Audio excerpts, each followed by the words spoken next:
There are Mm, very few HR leaders that I've ever come across that are mm, actively pushing the CEO. Those assumptions are mm, outdated. You need to think about those completely differently.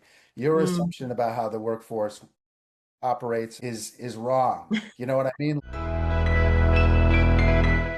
Welcome back to the Insurgent Mindset. I'm Rondo Moses. And I'm Matt Tice. This is a podcast about challenger thinking in a world shaped by disruption. And in each episode, we explore the strategies and leadership mindsets that help businesses break away from the pack and stay ahead in fast-changing markets. You'll hear conversations, case studies, and insights from leaders who are applying these mindsets to thrive in this uncertain environment. Subscribe to our YouTube channel or follow us on Apple Podcasts or Spotify, and check out our companion blogs at insurgentsgroup.com for a summary of takeaways from each episode. Now, let's get into today's conversation, Matt. Thanks, Rondo. We have Lisa Christy today who will be joining us. And I've known Lisa for a number of years. And Lisa is really a terrific people and culture leader. She's got C-suite experience in large and small businesses. And Lisa brings, I think, a really measured and creative sort of view to this. And I'm really looking forward to hearing Lisa's perspectives on what's changing in the world of human resources and how AI might play a role in that, et cetera. Lisa, why don't you join us? Hey, Great to Matt. Hi, Rondo. Hi, Lisa. Morning. Good morning. So thanks for making time so early to That's join us. okay. And so, Lisa, I think it'd be great to hear you tell your story. Like, give us a potted history of Lisa Christie, your career, and where you're at now. Okay. So, in terms of my career, I've worked in human resources for probably over 30 years. I won't say much more than that, and mostly in the technology sector. I've worked right across all of the HR functions, and worked with executives on sort of their business strategies and facilitating where I can in the people sector side of things, but also a little bit broader than that as well. So right now, I've stepped out of large corporates, and I think we've talked about my portfolio career. I'm working with some clients in areas where they need some help, whether it be in the technology side or it might be mergers and acquisitions or anything really that's going to help them move their business forward. So, and that's a kind of a nice change for me after working in large corporates for such a long time. And AI at the moment is a very prevalent topic. So happy to chat about it because it's certainly impacting the human resources function and personally in what I'm doing every day. It plays a big factor. Hmm. Right. So, Lisa, it's just as a pivot, I just have a really simple question for you. In Sure. this environment, what makes a great HR leader? What makes it so? I do think about this all the time, and I've thought about it over the years, having worked in the space in technology. What is going to continue to help me to be a great leader? So, what makes a great leader in an environment where the world is moving so fast, and technology is facilitating that? I think what makes a HR leader great today is one that kind of adopts a real change mindset, but not just from an adoption and kind of understanding, but takes that leadership. I think the pace of change is accelerating. I think AI is certainly enabling that. And I think that a great HR leader has to be open to what the changes are going to be bringing and kind of be there to partner with the business and to some extent sort of even lead the business, bring them on this journey through change. So yeah, I think it's going to play a really key part of a HR leader's role moving forward. And Lisa, just as a quick follow-up, like Mm. in the old days, HR was sort of, you know, recruit, engage, retain, Personnel. and deal with Right. and probably deal with the compliance issues and things like that, right? Yeah. And Yeah. that doesn't sound at all like what you're describing, right? No, So not at all. can you help us just can you unpack just a little bit and kind of describe a little bit in a little bit more detail what the contrast between yesterday's HR leader and tomorrow's might look like? Yeah, I mean, I think we've come a long way. I mean, when I started in HR a long time ago now, it was a very transactional kind of function. We were seen as the people who could kind of get some stuff done in the background, pay people and recruit people, and if someone had a problem, they'd come and knock on HR's door, and we'd also listen to that too. But over the years, it's continued to evolve, and I think we've really started to sort of help businesses strategize and achieve a lot more through more effective kind of people programs and that and those types of activities. But I think for now, moving forward, there's a lot more work, I think, or a lot more to do in the strategy space because of the acceleration of technology that AI is bringing. We're seeing role changing, and we've always seen roles change. So it's not like it's new; it's just faster, right? So the acceleration of role changes, the acceleration of technology. I mean, HR technology changing incredibly, but at the same time, all of the other technology in business is changing as well. So, and I think that a lot of people are sort of still wondering what's happening. This is happening to us? How do we keep up? And how do I keep up with something that I don't really understand? And so I think we can play a big role in kind of helping to build that AI literacy. It used to be digital, now it's kind of AI literacy. How do we help to build that understanding and leverage all of the great things that AI can bring to a business, and reap the rewards of that? So whether it's across, the capability development, how we hire the best, attract the best in the market, how we reward people, how do we skill them up? How do we keep them ahead of the curve with AI capability? All of those things are something that really a HR leader right now needs to be thinking about. Yeah. So Lisa, a question for you regarding that. I was looking at your background, and one of the things I noticed is that you've done a lot in regards to transformations inside organizations. Sure. How have you seen, or how do you think, given AI and organizations to really get the benefit out of AI, will have to really think about it more from a transformation point of view, right? Reimagining Yeah, their reimagining the future. organizations around AI, right? Yeah. So what does that look like from a people perspective in terms of the types of talent and capabilities that an organization will need to build? Yeah. Okay. And I think this is inevitable, right? This isn't a choice.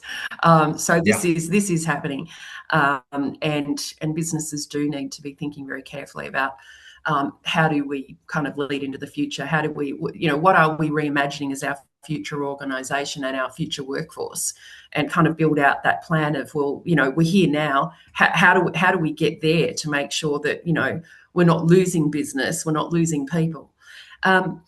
So I think if I can draw a parallel, because AI isn't something that's kind of just jumped out of the blue, and it feels like it, it feels like it, but it hasn't. And like for instance, cloud computing.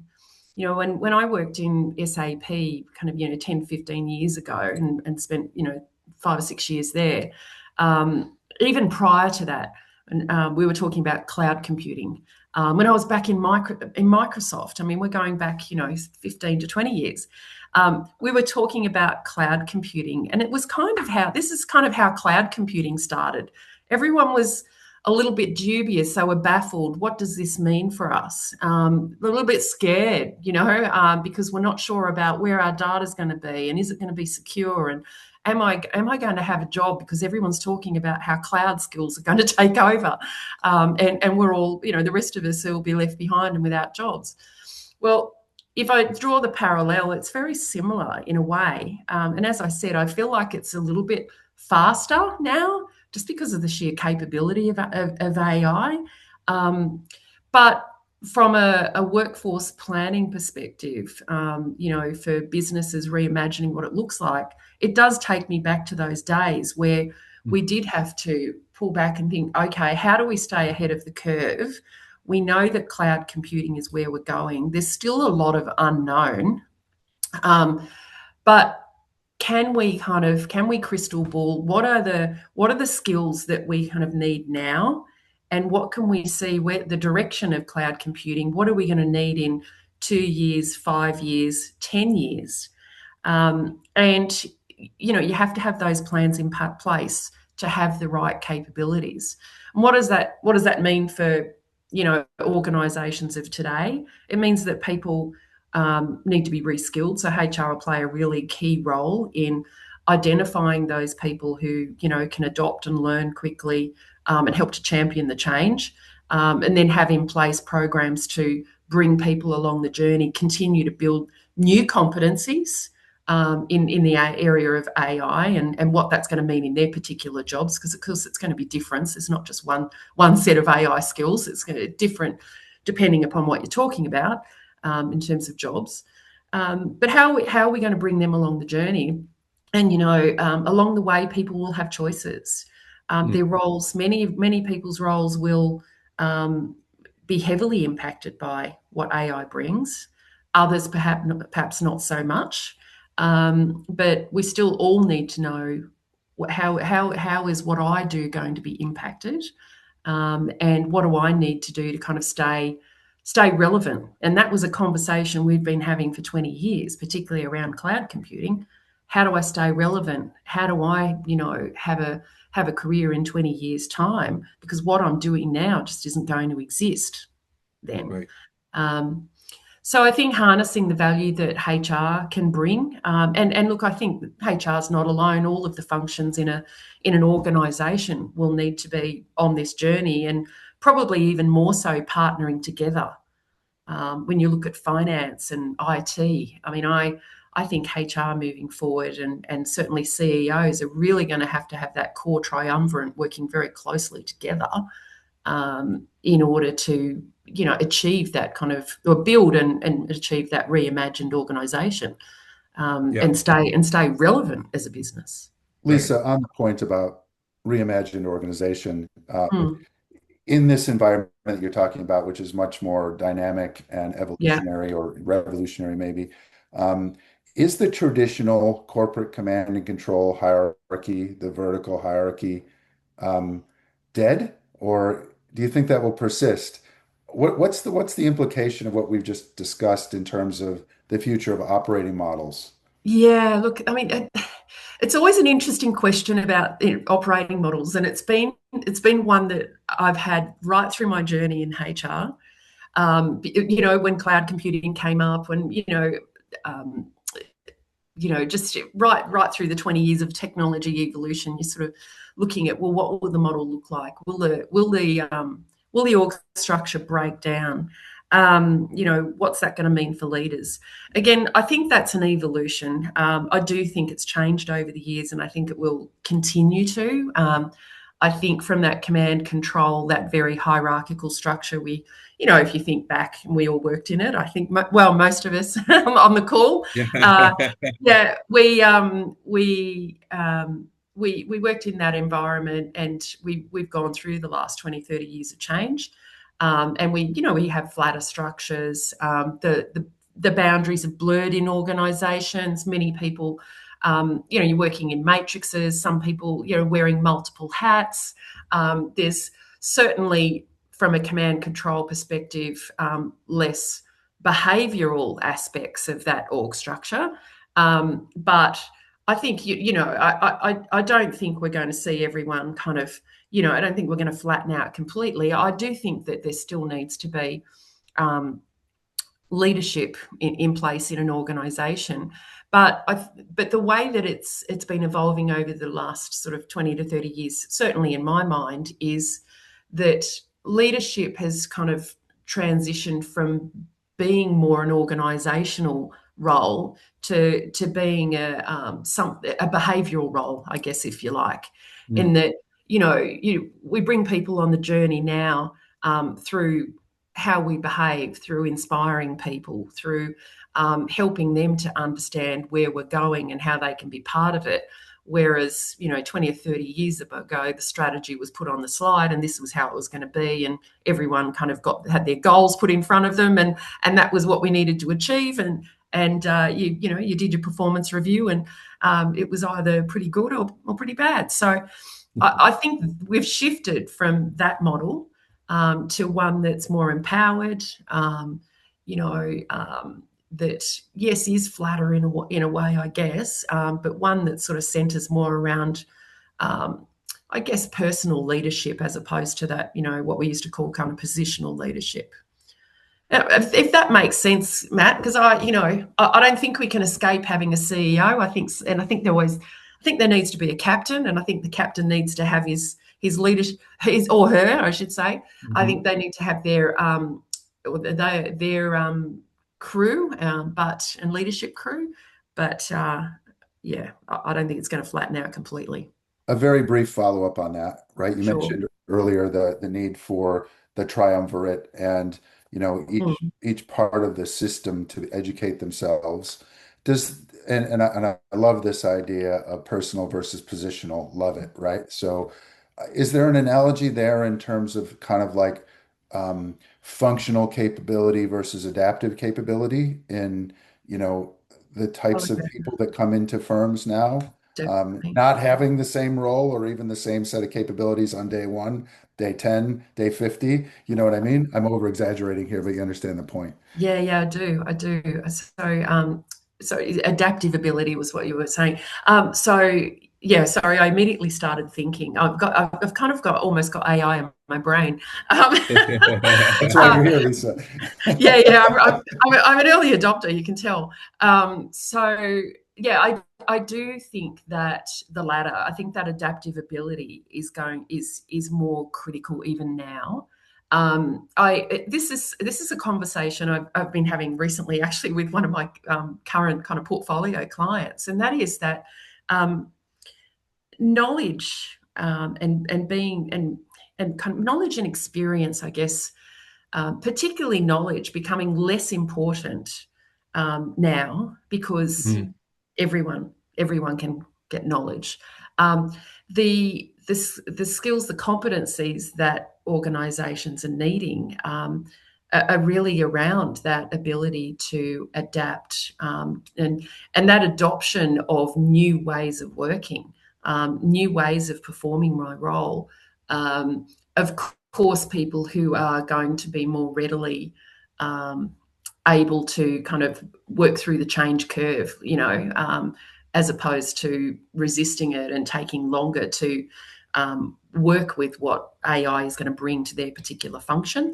So I do think that organisations will be looking for people who are already starting to embrace how AI is enhancing their roles. I tend to look at the positive because I do think that whilst we still have a lot of fear and uncertainty, I do think that AI brings so much that's positive to functions and roles, and therefore I think it leaves people open to work in areas that are perhaps a little bit more human, because we can have machines do stuff that we don't really need to do.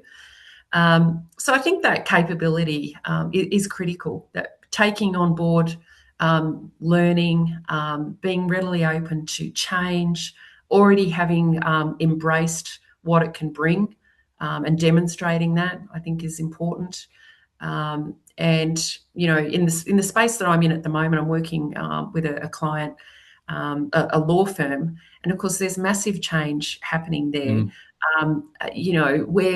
Where lawyers and clerks used to have to do a huge amount of research and preparation for cases, it just doesn't need to be done anymore. And for me, the challenge is getting people kind of on the bus with AI, technology and tools, and kind of it's almost like a convincing and influence that I'm trying to exert, because one of the concerns, of course, that I bring to the leadership is that if you don't do this, then you're so many things. You're not optimizing your organization.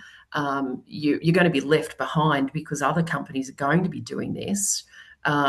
Your talent won't stay, right? Because eventually, even though they might be living in fear and uncertainty now, when everyone else jumps on the bus, they're going to go, oh, don't let the bus go without me. I'll jump on too. So, so we're really working with the team on being open-minded and having that mindset to adopt and embrace change and be positive about the things that it can do for their career development and their future. So in ways that organisations are, reimagining their strategies and how, what they're going to look like in 20 years, people have to do it at a personal level too. So that's where I'm trying to help in organisations as well. So Lisa, one of the key areas that we look for in an organization, if we believe that organization is insurgent, is whether they are what we call customer proximate, that they orient themselves to the market, to the customers. They're really close to the customer and not just the sales or marketing area, right? Yes. Everybody is oriented toward the customer. So that's a key capability that organizations need to develop. Yeah. And I think even in this environment of AI, that's still going to be extremely important. Yes. What role is the people organization doing to help organizations become more customer proximate? Yeah, well, look, I think that it's, again, it's like a continued, I guess, evolution. I mean, there's debates with AI, which parts are revolutionary and what's evolutionary. Look, I think this is a continued evolution because certainly in my career in technology, we have been focusing, and Matt will attest to this because we've done a lot of work together in this space. In some organisations. So focusing on the customer, the external customer, really important to make sure that we have the right capability and skill sets in place in the organisation, the right mindset. I will just flip over and say from an internal perspective, from a HR perspective, and this has been something that I think HR leaders have adopted over the years, when it certainly wasn't in place when we were dealing with personnel, but our internal customers really are our people. So in my teams, I've always adopted the approach of, we're working in an organisation that is dealing with the external customers. So our role internally is to put in place, develop the culture, put in place the programs, build the right capability, do all the things that help our organisation, our people, to deliver to the external customer. Right. And in doing that, we are kind of servicing and our customers, right? Because our customers are our people. So that's sort of always been my mindset. But in terms of how we equip the organisation, look, I think that we do need to continue to focus on building the capability and the culture in the organisation to focus on the customer. The customer's changing as well, right? The expectations of customers are changing as they have been. So it's not new. Right. They have been doing this. If you think 15 to 20 years ago, how were we banking? How were we shopping? How are we doing a lot of the things that we just take for granted now in daily life? Well, of course, most of us are using technology, right? And so we have to think about what is the customer expecting. And I was only thinking about this the other day with my children. I have four kids, and their approach to using technology and their expectations are so different from mine. Just because of generationally, I think, even though I'm an adopter, I'm still a bit uncertain, skeptical, cautious, little bit of fear. I usually work through the change curve pretty quickly, so that's okay. But the generation of my children this is all foundational. They have been raised with this kind of technology just kind of coming at them every day, and they're absorbed in it, and they're kind of moving along very quickly with it. And so their starting point is, using the technology and the AI capabilities and everything it brings. That's their starting point. Whereas we're kind of going, well, hang on a bit. So I think So I think that to just sort of get to the point, the customer base is changing as well. Our children are the customers of the future. And so we have to continue to, evolve and accelerate technologies and the ways that we're going to deal with our customers. Mhm. And look, that there are so many things that come into that. It's not just about the technology, but how do we keep that whole human element as well? I mean, we could be here for days talking about this. Lisa, there's so much to cover, right? Yeah. One thing that we've been keeping an eye on and we're interested in is there a backlash to this, either in enterprises or in consumer land? Kind of a couple of examples. Film is growing again. I'll date myself here. I'm going to deliberately use the term phonograph, right? So record sales are up, Yeah, so things that are more human are, kind of also playing a role increasingly, albeit maybe in some cases on the margin, but mm, and maybe back in the Steam days we had the Luddites and things like that. But I don't think that's what this is. I think mm. it's a deliberate trying a deliberate exploration of preservation of humanity almost. You know what I mean? Yeah, I do. Yeah, yeah. Look, I agree with you. I think it's a big question, and we're still grappling with that. I think, as I said before, a lot of, the more I know about kind of AI capability, the more I realize I don't know much at all, right? Mhm. I feel like I feel like there's just so much more change to come. But back to the point about the, I guess the backlash that you mentioned.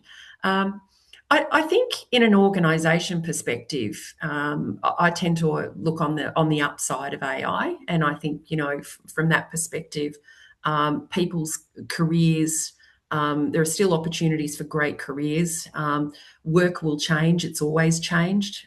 We've had a lot happen, particularly in the last 120 years. With phones and electricity and all sorts of things, very basic stuff, right through to where we are today. So I think jobs will change, people will adapt and have careers. There will be work for them. They'll have meaningful work lives.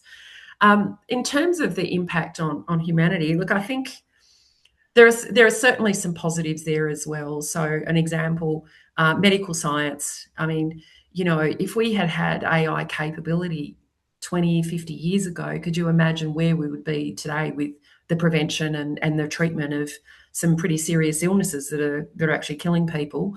So I think there is tremendous upside with what AI capability brings for humanity. Um, I think from a social perspective, and I also include that in the social side of work as well. Um, I think that is the challenge. What is going to happen with um, personal interactions? We know that even today. I mean, how many times do we call people? We're stuck on our phones texting, and I think we have to really think about how is AI going to impact our human relationships.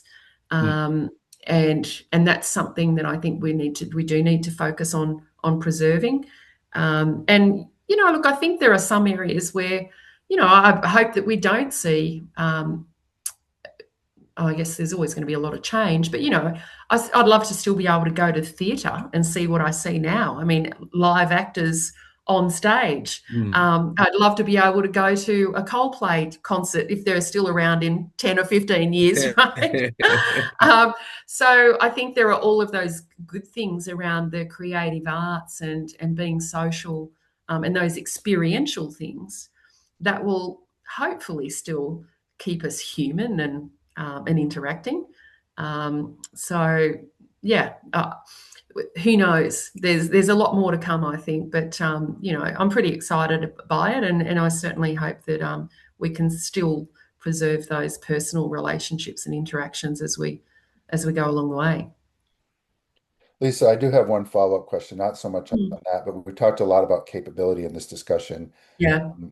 One sort of working hypothesis that we've had for a number of years is that there is a gap or the potential gap in enterprises around sort of end-to-end ownership of capability. Now, clearly the CEO plays that role, but in this world where we have an increasing role of technology, and to your point, every function experiences that, but Mm, it's probably less about the ones and zeros and more about how that capability works.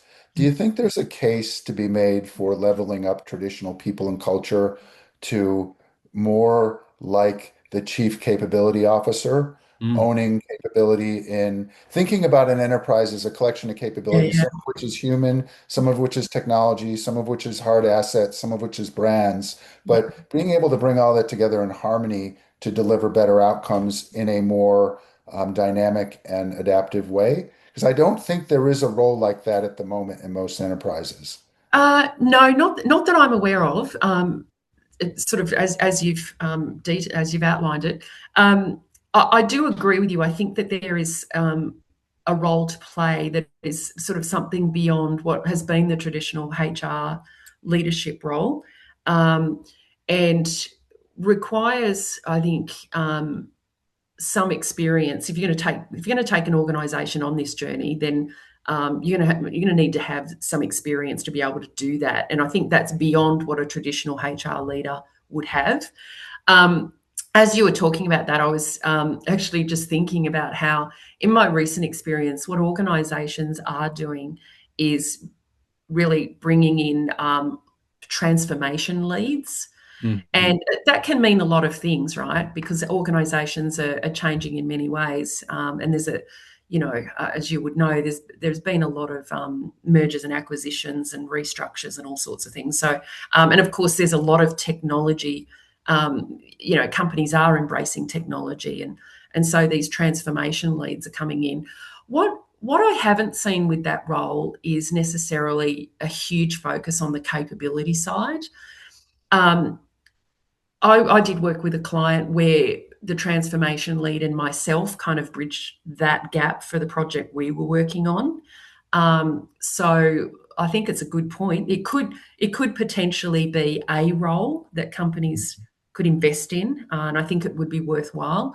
I do think that if that's the case, that the criteria should require some level of having worked through transformations in the past, because this is not a learning and development kind of skill set. This it's beyond that. It really is. So it has to have someone who's worked through transformation, and can take on the capability piece as well. So if it's not a partnership between a transformation lead and HR, then I think blending that into a capability transformation type role is probably a good idea. And Certainly it's for sort of now. like, in my way of thinking, it's sort of like capital, right? So Yeah, capability is a type of capital in it. Yeah. So absolutely. you're Yeah, always acquiring capability, deploying you capability, yeah, redeploying capability. yeah, And then yeah, to your point, as things get more disrupted and changed yeah, yeah. faster, that sort of refresh rate is really important. That's right. And Yeah, and I and I don't. worry in the world of HR, I just one more point. I worry Yeah, in the world of HR that if it persists kind of the way it's going, it becomes people versus everything else, like at an extreme. yeah. Um, I don't think that's sufficient. Yeah, yeah, I agree. And I just thought about the point of, this is kind of putting a lot of weight on the, recruiters' shoulders as well, because there certainly recruitment is an area where a lot is changing right now, and I think that recruitment leads have a lot of pressure on them in relation to this change, but that's not the role to lead the capability No. transformation and that transition.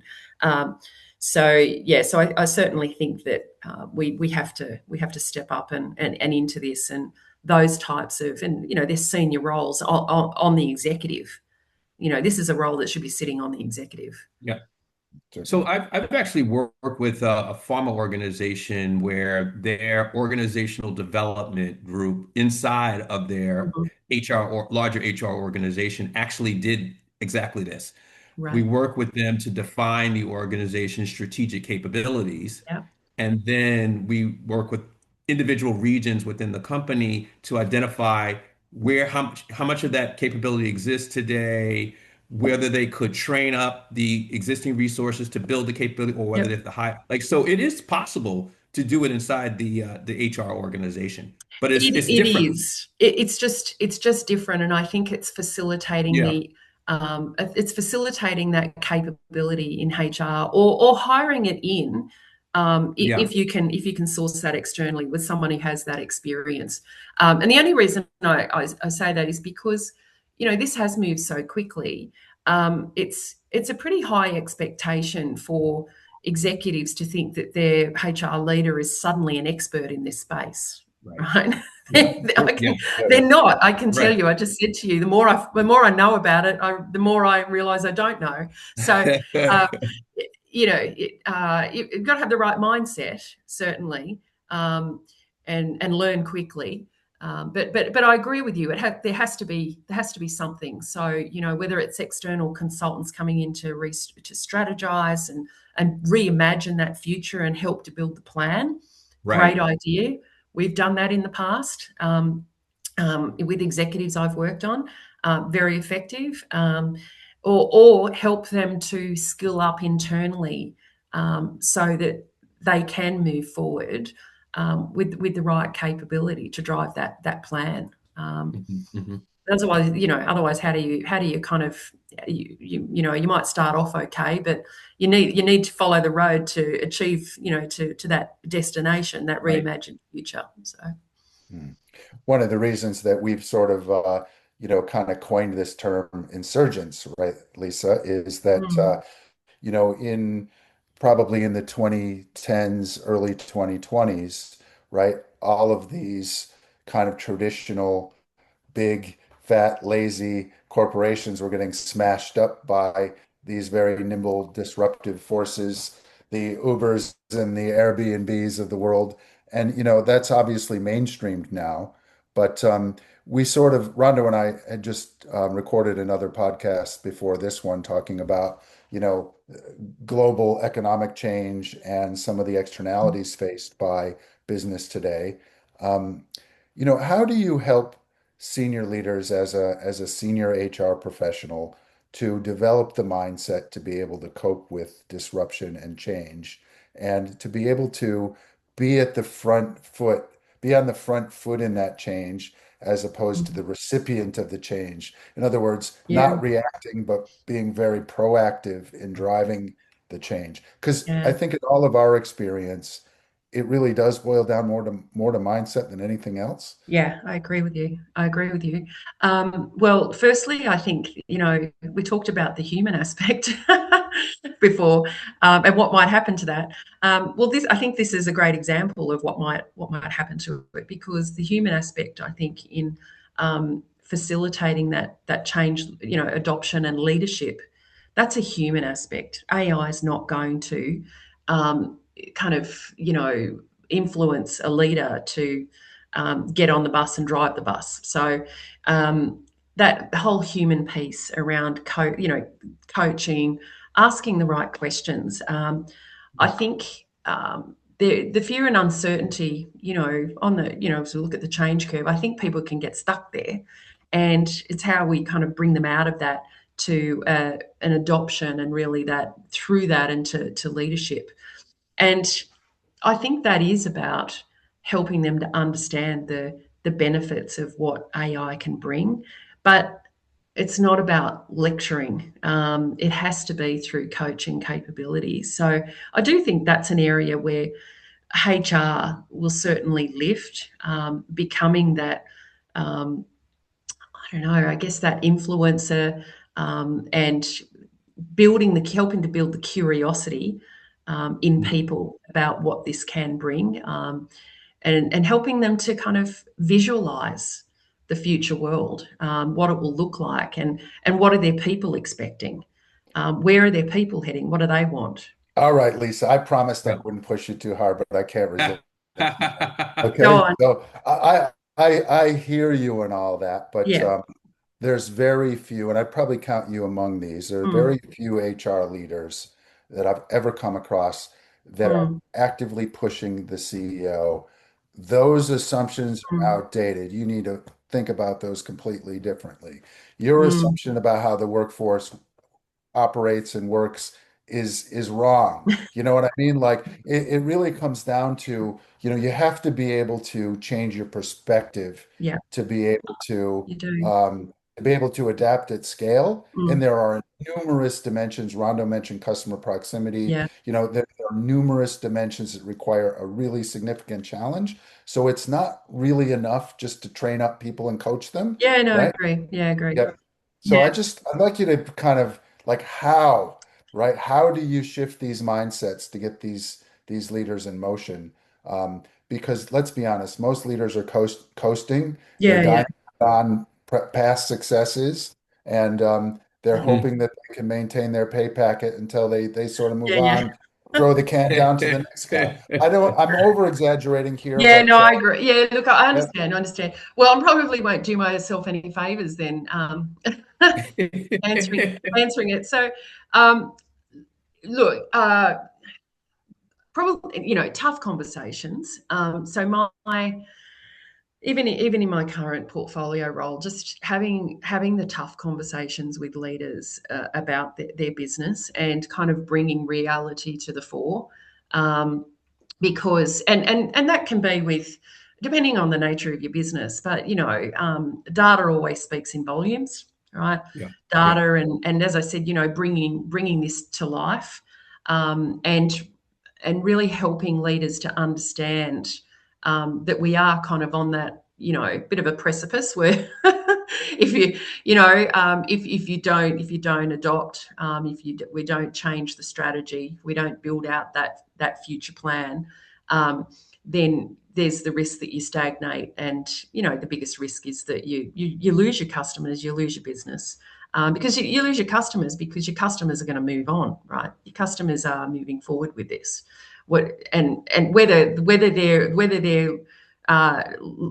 leading it or whether they're being dragged along one way or the other, they're coming. So I do think, from my perspective, I have had to have some tough conversations, and I tend to do those in the nicest way, but I do try to bring reality to those conversations, and that is, that. Where do you want your business to be? This is the reality. This is going to be a missed opportunity if we don't kind of start now, and just building out what a transition could look like, because this is really scary for some leaders, um, and even though they've probably gotten to the place they're in, working through a lot of change, I think it's almost like this AI is just it's really the big scary monster at the moment, and they're just too concerned about how they're going to get there. So they're kind of paralyzed almost. So the tough conversations, really helping them to visualize a plan of how to get there, and I think small steps as well to start with, and it's almost like proving. So if I think about, because I'm doing this day to day, but sometimes I don't really think about how I do it. I just do it. Um, proving through showing, right? So because there is that resistance and fear, and this is typical of our generation, right? We want the proof in the pudding before we say, oh, okay, well, I'll adopt it, right? Right. So just showing them some things that make them realize, oh, hey, actually, this is really beneficial.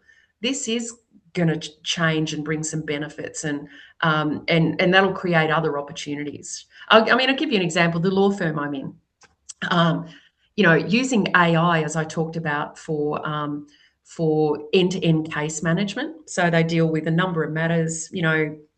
Any lawyer in the firm could be dealing with 150 matters, some big, some small. I can visualize the efficiencies and the productivity of how that could be managed far more effectively. Also with, compliance, considering compliance, identifying risks, all of that done through using AI tools, is just a tremendous uplift in that firm's operations, right? I have the people, they're still using spreadsheets. They're still they're using very antiquated, what I would call antiquated sort of technologies to do a lot. And so I'm starting really back at basics and having to bring them along to, end-to-end case management using technology that's going to be better for the customer, right? Because it's far better. It's far more compliant. Data privacy is a big issue. Information security, of course, leading to data privacy, big issue. I'm really influencing them in that area because they have a code that they must, regulations they must abide by. So yeah, maybe I'm scaring them a little bit, but I think showing them what the benefits are, pointing out the risks, pointing out the opportunities, and sort of bringing it to life for them in their business. And of course, it's going to be different depending upon the industry and the business. But this has certainly brought the leadership of that firm along the journey. I started with resistance and no, the way we do it, the typical that kind of, it's not broken, so don't fix it. And we've shifted along the journey to, well, hey, let me just show you this. You don't have to, I'm not asking you to commit. I'm just want you to be aware, because it would be remiss of me not to bring this to your attention and to take you through it. And sure enough, when I do that, leaders go away. Next day or the following week, we're in a meeting, and of course they're saying, right, okay, this is what Lisa's introduced. This is really good. I've been thinking about it. I've gone in and I've had a little kind of test around with this, and this is great. And I think this is where we need to go. And so they're really small steps, but the more steps we take, the bigger. I'm hoping we get to strides soon. So that's kind of how I've done it. I know it might not be textbook, but it's certainly helped to just help really bring it to life for those leaders and to build out the possibilities for them with their business as well. We're close to running out of time, Lisa. Just a couple of questions for you. Like, in summary, then, for people leaders, what would be your 3 bits of advice to take them forward? As 3 bits of advice. I think for people leaders, be open and ready to embrace this change. That's critical, because I think HR leaders will definitely need to look for a different job if we're not embracing and really helping to lead this change. I think there's a big gap in HR leadership around technology. So I won't couple that with change, because I think change can happen in lots of ways. But I do think there's a big gap around real understanding of technology and what it can bring, and how it interacts across an organisation. So I think that's critical. And then I think that this kind of, we talked about the operating model before and capability and reimagining that future. I do think that HR leaders really do need to build very strong partnerships. I talked about that triumvirate, because I think moving forward, organisations are going to require those groups of people. They used to be very kind of siloed in organisations, and even today's to some extent are. I think that there's going to be a lot more interaction and working together that AI will bring with those functions. So I would say really have a strategic seat at the executive table and be partnering very closely with your head of finance, your head of IT, your operating officer, and of course your CEO. I think that's critical. So they're probably a little bit high level, but I think all of those things are pretty critical to leading this journey forward. And is there anything in particular the CEO or the founder, let's say, of a company can do to facilitate that process inside their organization? That kind of working. Yeah, I think so. I think it's pretty key for the CEO to to lead this. I mean, first and foremost, I mean, this can't be, that's one of the things that makes it very tricky to achieve results and bring people on the journey, is if HR are kind of out there waving the flag on their own. I've not really ever seen that succeed. You have to have a very strong CEO who believes and is going to lead the change. And if that means partnering closely with the HR leader and that HR leader helping to instill and build that confidence, and probably drawing on some of the others. I mean, surely, if organisations don't have a head of, IT and transformation that are kind of spearheading this, well, that they should. So that person should be there championing with HR and the CEO. And I think one of the key things is kind of building up their capability, right? Because a CEO, they want to be, it's the unknown. So, and they need to be leading this with some level of competence. So we have to help them get ready and prepare them. And it's a little bit like I told you about the example with the law firm. It's helping them to really visualize what that future looks like and what it'll look like if we don't kind of do this. Terrific, Awesome. Lisa. Thank you so much for joining us and sharing your insights. It's 100% always a pleasure to see you, and we'll look forward maybe to having you on again as these things evolve. And please pass on my best to Erin and the family. Will do. Thanks, Matt. Thanks, Rondo. It's been a pleasure.